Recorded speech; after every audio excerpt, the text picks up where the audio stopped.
Greetings and welcome to Tryhard Studio. I am Mark, and in this, our third devlog, we'll show you the new decoration and exploration resources we created for the task and introductory quest of our game. All of these coming up next.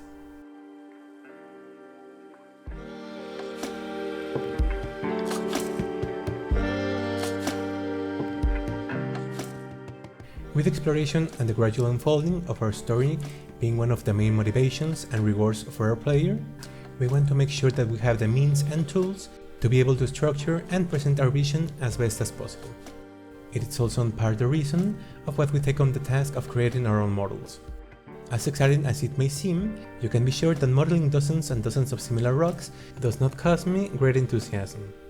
But I invite you to see all of this as an investment. One of the main reasons of why we decided to commit to the video game development, even after settling in other professional areas, was precisely the creative freedom of the process and the interactive aspect of the product.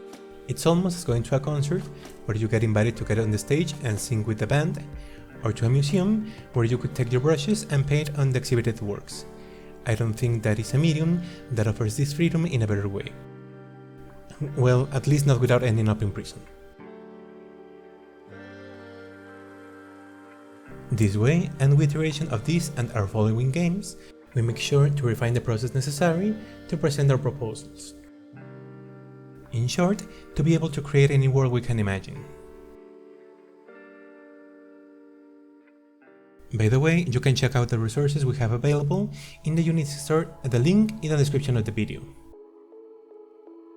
But well, for now, in addition to continuing writing the story, I've made many more rocks, a chicken coop, and a toilet. I know, amazing devlog. But they will serve for our first scene, in which we have planned 3 introductory quests to familiarize the player with the mechanics and the setting of the game. This of course will be using the core mechanics of this game, which are exploration, investigation, stealth, and combat. Ideally, also in that order of priority. As part of the exploration, we want to introduce quite a few trails, platforms, and nook and crannies, in which you can climb, sleep, and take advantage if you pay enough attention. If you have ever played the latest Tomb Raider games, you'll have a good idea of what I mean. And once having enough 3D resources, these dynamics are not so complicated to implement, and we plan to introduce them to a lesser extent in this first introductory scene.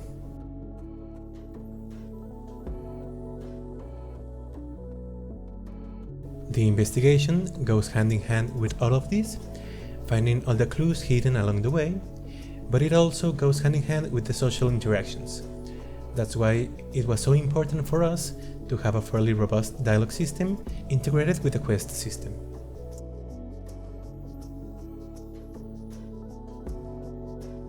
The stealth system is the one we have less developed so far, but for now, in a start machine, it is possible to crouch down and move slower. Later, once we get the exploration and dialogue systems working, we'll implement cones of vision, noise detection, and hiding behind bushes and overgrown vegetation.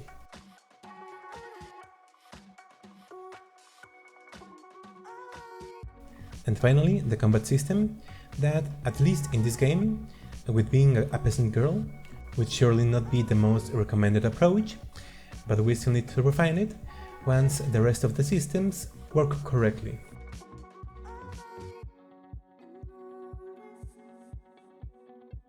Right now, I think I'm almost done with the models of the scene.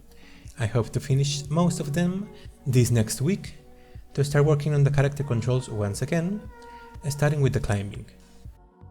We want our character to react dynamically to the different types of obstacles and heights, and it is very important that these movements feel natural and satisfying, since they're going to take a lot of the gameplay of our game. We're still going to continue using the animations from Mixamo, but Ellie has already gotten cleared of commissions for the moment, and started working on the textures once again. Later, she will start working also with the characters and our own animations, but that will be a couple of months down the road. For my part, this concludes our weekly progress report, If you want to get involved in the development of our project, your likes and subscribes helps us immensely. But in any way, I thank you very much for staying with us until the end of the video. It only remains for my part, as always, to wish you also a lot of success in your projects, and see you soon.